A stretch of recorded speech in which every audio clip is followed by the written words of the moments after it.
des compliments gravés en lui à tout jamais. À seulement 14 ans, Patrick Fiori a fait son premier passage sur le petit écran dans Les Habits du dimanche, présenté par Léon Citronneux, un programme conçu pour révéler les jeunes talents. C'est lors de cette émission que le chanteur corse a rencontré un monument de la musique, Dalida. Il paraît qu'elle était fan de vous, elle a presque été votre première fan, chronologiquement, lui a ainsi fait remarquer Thomas Soto dans Télématin, diffusé ce mercredi 30 août sur France 2. Et l'intéressée de développer, elle a demandé à me voir. Bon, quand Dalida demande à vous voir, évidemment on y va.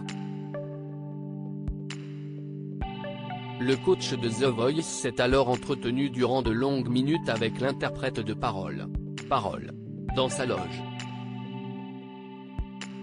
Mon père et moi, on était très touchés.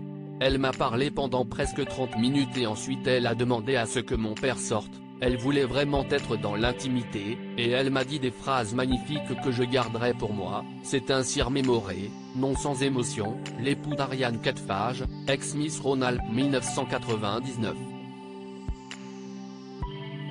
Celui-ci a cependant dévoilé un beau compliment de Dalida qui l'a marqué à tout jamais, elle m'a dit vous chantez comme vous respirez.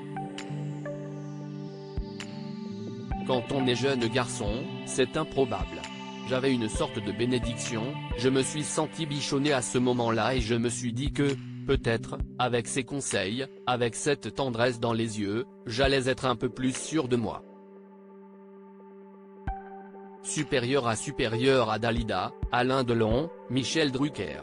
Ces hommes qui ont marqué sa vie. Elle a été très clairvoyante. En juillet dernier, Patrick Fiori s'était déjà confié sur sa rencontre lunaire avec Dalida dans les colonnes de Télé 7 jours. Là encore, il avait évoqué une femme bienveillante, qui lui a donné la force de persévérer dans l'univers de la musique. Elle a été très clairvoyante, et même un peu voyante, aussi, quant à mon avenir. Ces mots résonnent, aujourd'hui encore, en moi.